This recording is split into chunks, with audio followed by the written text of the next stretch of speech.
अगर आप इस समय छुट्टियां प्लान कर रहे हैं और आपको बैंकॉक बहुत ही अपीलिंग जगह लगती है, तो आप दिल्ली से बैंकॉक की यात्रा कर सकते हैं, या फिर देश के किसी भी एयरपोर्ट से आप बैंकॉक की यात्रा कर सकते हैं। और यह यात्रा अभी 11 नवंबर से पहले तक सस्ती रहने वाली है, यानी आपको ज्यादा खर्च करने की जरूरत नहीं है। और कुछ चीज ऐसी भी हैं जो आपको टेंशन मुक्त भी करती हैं, क्योंकि 11 नवंबर तक भारत से जाने वाले लोगों के लिए थाईलैंड में वीजा फ्री है। जी हाँ, वीजा फ्री का मतलब है कि आप जब वहां पहुंचेंगे तो आपको वीजा के लिए पैसे नहीं देने हैं। वीजा के लिए आपको कोई फॉर्म नहीं भरना है। इमिग्रेशन के लिए आपका सिर्फ पासपोर्ट और बोर्डिंग पास, बस इतना ही चाहिए और आप बैंकॉक पहुंच जाते हैं। तो मैं इस वीडियो में आपको बताऊंगा कि आप किस तरह से बैंकॉक पहुंच सकते हैं, वह भी बिना किसी टेंशन के, बिना किसी ज्यादा खर्च के वीजा फ्री पहुंच सकते हैं।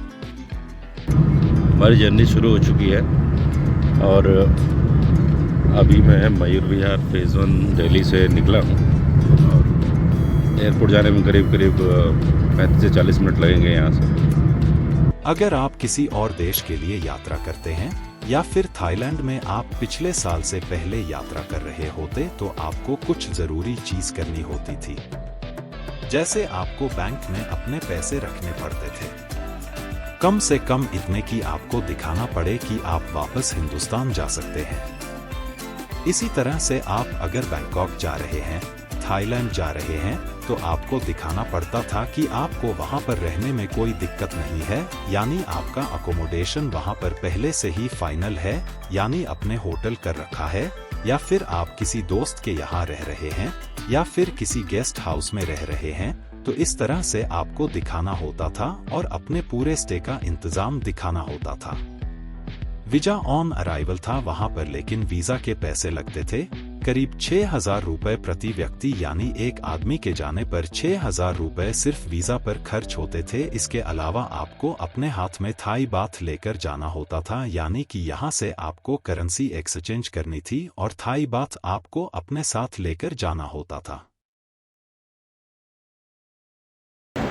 तो ये हम आ चुके हैं दिल्ली इंटरनेशनल एयरपोर्ट पर, टर्मिनल 3 पर, और यहाँ से हम आगे बढ़ेंगे, डिपार्ट करेंगे, अंदर जाएंगे। यहाँ पर पासपोर्ट दिखाना होता है और साथ में आपको अपना एयर टिकट दिखाना होता है कि आप कहाँ जा रहे हैं, मतलब आपका एक आईडी कार्ड और एक आपका कम से कम जाने का टिकट हो, तो आपको यहाँ से एंट्री मिलेगी। जैसे आप देख रहे हैं ये 3 नंबर गेट है, यहाँ पर 2 नंबर गेट है, यहाँ से आपको एंट्री मिलेगी। यहाँ से हम अंदर जाएंगे और फिर अपनी फ्लाइट के लिए आगे क्या क्या करना है वो मैं आगे बताता हूँ।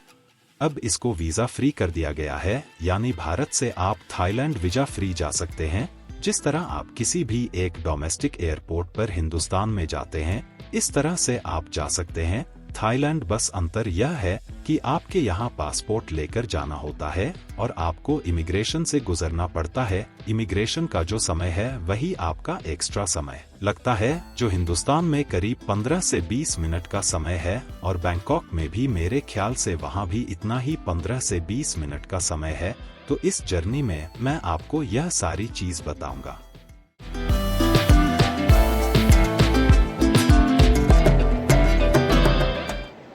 जहाँ हमने अभी बोर्डिंग पास लिया है, उसके बगल में आप देखेंगे कि टर्मिनल के सिक्योरिटी चेकिंग, यहाँ पर आपको पासपोर्ट दिखाना है और सिक्योरिटी चेकिंग करनी है। यहाँ पर बहुत लंबी लाइन लगी है, हालांकि लग रहा है कि बहुत तेज़ी से बढ़ रही है, तो देखते हैं कि लाइन लगते हैं।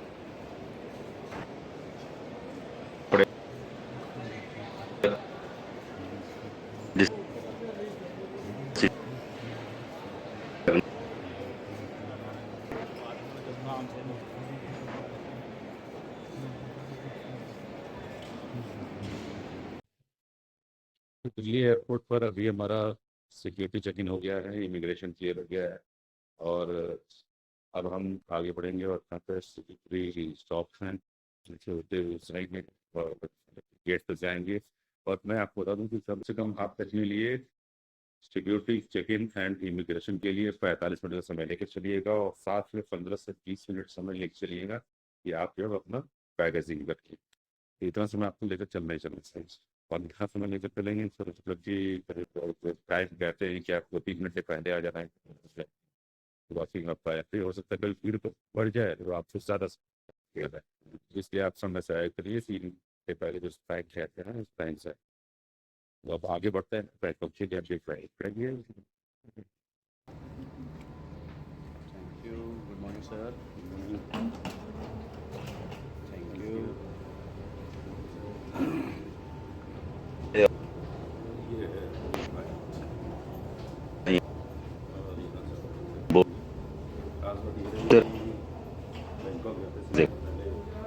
आपको रिटर्न होटल से पैसे रखने पड़ते, सारी चीज़ें पूछ लेते हैं, आपका फोटोग्राफ इमिग्रेशन फॉर्म भरा है, तो ये सब अभी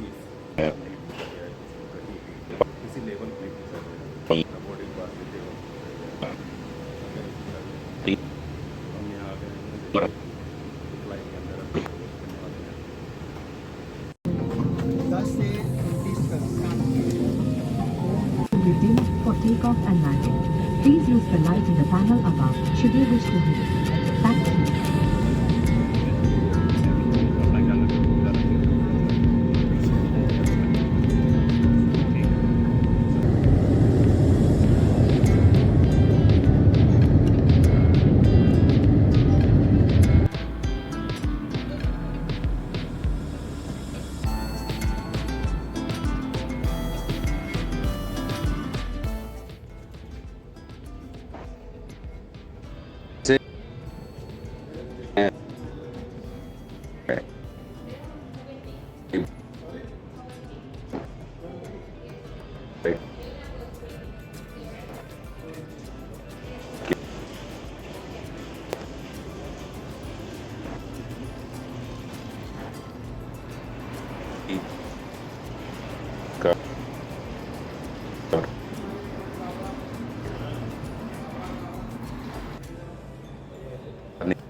बैंक गेट बताएंगे तो आपको आते समय एक इमिग्रेशन का एक पॉइंट देगा, तो वहाँ पे इमिग्रेशन नहीं करना। अगर आप इंडिया से आ रहे हैं, इंडिया से आ रहे हैं तो आप इमिग्रेशन पॉइंट 1 जाना है, यानी उसके आगे एक और इमिग्रेशन के पॉइंट है, वहाँ पर जाना होगा।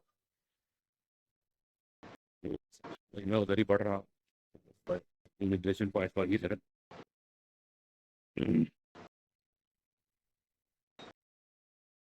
एयरपोर्ट मुझे बहुत अच्छा नहीं लगा, मैं दिल्ली गया तो ज़्यादा अच्छा है बेहतर।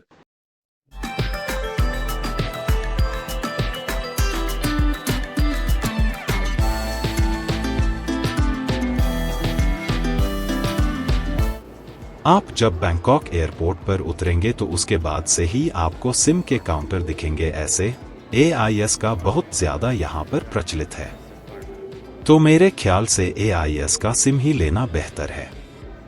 मैंने वही सिम लिया था और यहाँ पर बहुत ही अच्छा काम कर रहा था, तो इसका सिम है। जैसे मान लीजिए कि मैं गया था 7 से 8 दिन के लिए, तो मैंने 8 दिन का एक इंटरनेट प्लान के साथ ले लिया था।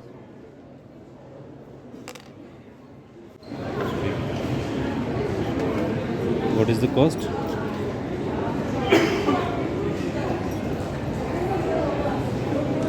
For 8 days it is 399 baht. Yeah? For 15 GB. Yes, that is Okay. इसमें आप कॉलिंग नहीं कर सकते हैं, तो मुझे लगता है यह बेहतर होता है। आपका इंटरनेट का ऑप्शन मिल जाता है, जिससे आप व्हाट्सएप के जरिए एट लिस्ट कम्युनिकेशन में रहते हैं। और साथ में आपको इंटरनेट मिल जाता है, जो आपको अगर लोकल में कुछ कहीं जाना है तो मैप वगैरह देखना है या फिर कोई चीज़ बुक करनी है तो बुक कर लिया, या फिर आप जब थाईलैंड में ट्रेवल करेंगे तो आपको कई जगह पर ग्रैब ऐप से आपको कैब बुक करनी पड़ सकती है, या फिर आप बाइक बुक करना चाहते हैं तो बाइक बुक कर सकते हैं। एक और इन ड्राइव करके भी ऐप है, वह इंडिया में भी चलता है, यहाँ भी चलता है, तो उससे भी आप यहाँ पर बुकिंग कर सकते हैं। वह ग्रैब से थोड़ा सस्ता पड़ता है।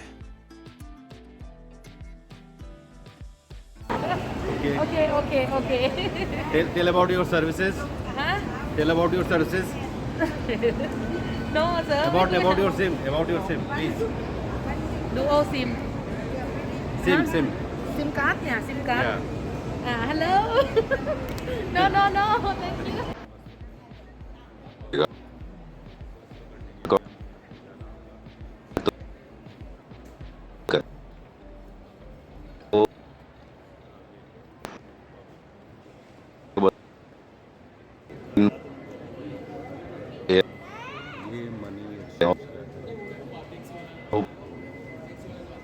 Hello. Indian rupees. What is the rate? 6 rupees 1 baht. Oh, too costly. Also 5 for baht.